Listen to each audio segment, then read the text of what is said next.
Hello my dear students, आप लोग का फिर से मिशन एनडीए में स्वागत है। और जैसा कि हम लोगों ने पिछले वीडियो में नाउन के कुछ इम्पॉर्टेंट रूल को देखा था, तो चलिए आइए उसके आगे हम लोग आज समझने का प्रयास करते हैं। तो हमारा नेक्स्ट रूल है कि अगर एडजेक्टिव हो और एडजेक्टिव से पहले आर्टिकल द लगा हो, समझिएगा माय डियर स्टूडेंट्स कि एडजेक्टिव से पहले आर्टिकल द हो तो ये हमारा पूरे जाति का बोध कराता है। जैसे देखिए हम बोले द पुअर, अब पुअर हमारा क्या है, एडजेक्टिव है, ओके, गरीब। लेकिन द पुअर अगर हम लिखते हैं तो इसका मतलब हो जाएगा पुअर पीपुल, पुअर पीपुल यानी गरीब लोग, ओके, यानी हो जाएगा हमारा गरीब लोग। अगर हम लिखे द रिच यानी रिच पीपुल यानी धनी लोग। कहने का मतलब है कि ये पूरे जाति का बोध करा देता है अगर हम इससे पहले आर्टिकल द का यूज करें, ओके। तो एक बात इससे क्लियर होता है कि अगर हम ऐसे लिखते हैं रिच पुअर तो ये हमारा एडजेक्टिव होता है, लेकिन इससे पहले हम अगर आर्टिकल द लगा देते हैं तो ये मेरा सब्जेक्ट का काम करता है। और किस सब्जेक्ट का, सब्जेक्ट हमारा सिंगुलर होगा या प्लूरल, तो ये हो जाएगा हमारा प्लूरल। क्या हो जाएगा, plural. Why is it plural?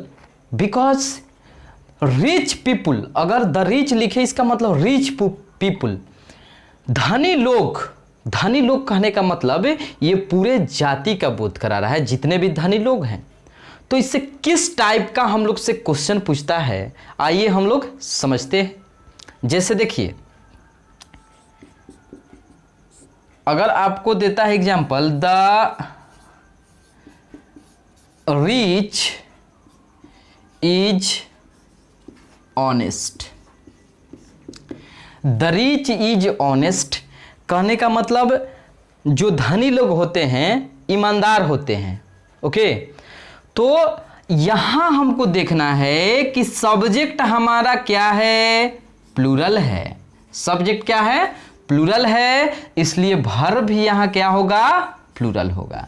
यानी इज के प्लेस पर आर का हम लोग प्रयोग करेंगे, आर का यूज करेंगे, ओके। नेक्स्ट है हम लोग का, एक बार क्वेश्चन पूछा हुआ था कि आल्म्स, आल्म्स मीन्स होता है भीख या दान, alms are given to the poors. ध्यान दीजिए, alms are given to the poors. तो यहां अगर हम लोग से इरर पूछे कि किस पार्ट में हमारा कॉमन इरर है, तो पार्ट थर्ड में है, द पुअर्स के प्लेस पर द पुअर का यूज हम लोग करेंगे। अब ऐसा क्यों होगा, बिकॉज द पुअर का मतलब ही होता है गरीब लोग। यदि गरीब लोग पहले से ही है तो इसमें एस या ईएस जोड़ने की हम लोग को जरूरत ही नहीं है, तो ऐसा लिखना हमारा गलत है। यानी समझे हम लोग ये चीज इस रूल से कि इससे दो टाइप का क्वेश्चन हम लोग का बनता है, दो टाइप से कॉमन एरर पूछ सकता है, एक तो हमारे वर्ब में और एक हमारे सब्जेक्ट में। यानी मान लीजिए द पुअर हो गया तो द पुअर्स करके देता है, जो गलत है, क्योंकि ये पहले से ही अपने आप में ही प्लूरल है, तो हम लोग इसमें ए से एस का यूज नहीं कर सकते, ओके। हम लोग इसमें ए से एस का यूज नहीं कर सकते, आप लोग समझ रहे होंगे।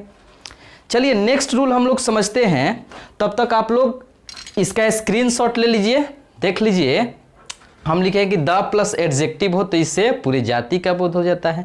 अगर हम लिखे द ब्लाइंड तो अंधे लोग हो जाएगा, ओके। इसको समझिए। हम लोग को समझना ये रहता है कि हम लोग से किस टाइप का क्वेश्चन हमारे एग्जाम में पूछा जाता है। नेक्स्ट रूल है हम लोग का, देखिए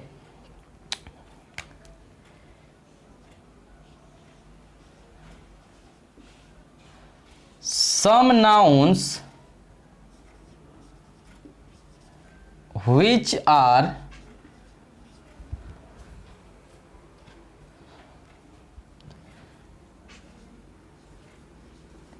used in singular as well as plural in the same form. देखिए समझिए, कहने का मतलब है कि जो नाउन होते हैं, some nouns which are used in singular as well as plural in the same form. कुछ ऐसे नाउन होते हैं जिनका यूज सिंगुलर फॉर्म में भी वही होता है और प्लूरल फॉर्म में भी वही होता है। ओके, जैसे देखिए सीप। सीप मीन्स क्या होता है? भेड़। आपका हो गया टीम। ओके, सीप हो गया आपका, सीप मीन्स भेड़। टीम डियर, देखते रहिएगा। हेडक्वार्टर्स। ओके, तो ये सब ऐसे नाउन हैं जिनका यूज चाहे सिंगुलर मतलब सिंगुलर में हो या प्लूरल में हो। ओके, ये हमेशा इसी फॉर्म में रहेंगे। यानी हम लोग इसको, सिप को हम लोग ऐसे नहीं लिख सकते हैं सिप्स, सॉरी SHEEPS, सिप्स लिखना हमारा गलत है। जैसे एग्जाम्पल देखिए, हम बोले 5 sheep are grazing। ओके, तो 5 sheep are grazing, इसमें शिप के प्लेस पर, शिप्स के प्लेस पर हम लोग को करना पड़ेगा शिप। अब आप सोचिए क्यों करेंगे शिप? क्योंकि ये ऐसे नाउन हैं जिनका यूज हम लोग सिंगुलर फॉर्म में भी करते हैं और प्लूरल में भी करते हैं। यानी कभी भी हम लोग शिप को शिप्स नहीं लिख सकते हैं। शिप को कभी भी हम लोग शिप्स नहीं लिख सकते हैं। या बोले कि my team is perform well या my team are perform well, मतलब वर्ब में हम लोग चेंजिंग कर सकते हैं सेंटेंस के अकॉर्डिंग, लेकिन ये इस नाउन को हम लोग कभी भी इधर उधर नहीं कर सकते। कहने का मतलब इसमें ए से एस नहीं जोड़ सकते। ओके, तो देख लीजिए और समझ लीजिए कि ये ऐसे नाउन हैं। और भी बहुत सारे नाउन होते हैं, ठीक ना, बहुत सारे नाउन होते हैं। जैसे इनिंग्स हो गया हमारा, इनिंग जैसे पारी, है ना। ये बहुत सारे नाउन होते हैं। बस हम लोग को समझना है कि ऐसे नाउन होते हैं जिनका यूज हम लोग सिंगुलर में भी करते हैं एंड प्लूरल में भी करते हैं। तो समझना हम लोग को ये पड़ता है कि किस टाइप से क्वेश्चन पूछे जाते हैं हमारे एग्जाम में, किस टाइप से पूछे जाते हैं। नेक्स्ट रूल हम लोग का है, देखिए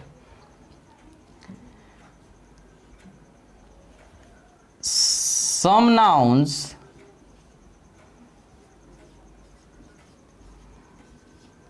which are always used in plural form, okay, we cannot used as singular by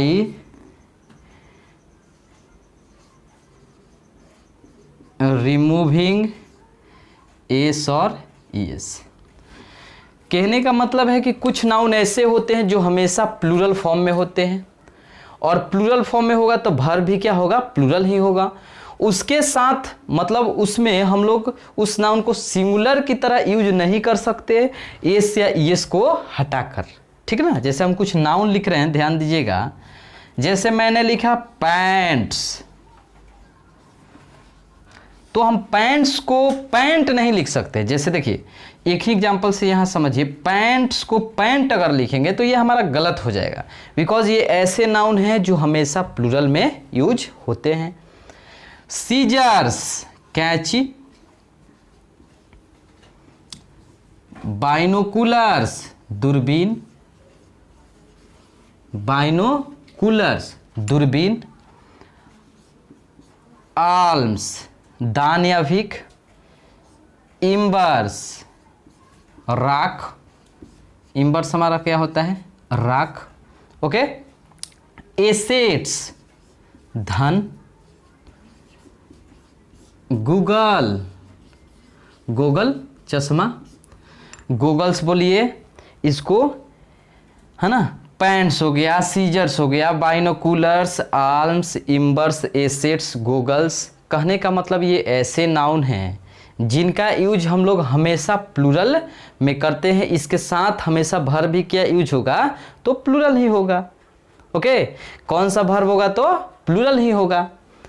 और एक बात और इसमें ध्यान देना है कि इसमें एस या इस को हटाकर हम कभी भी इसको सिंगुलर नहीं बना सकते हैं। जैसे देखिए मैंने बोला alms is given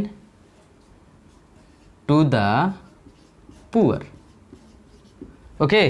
alms is given to the poor, कहने का मतलब है आल्म हमारा कैसा नाउन है, प्लूरल है, इसलिए इसके साथ कैसा वर्ब होगा, प्लूरल वर्ब होगा।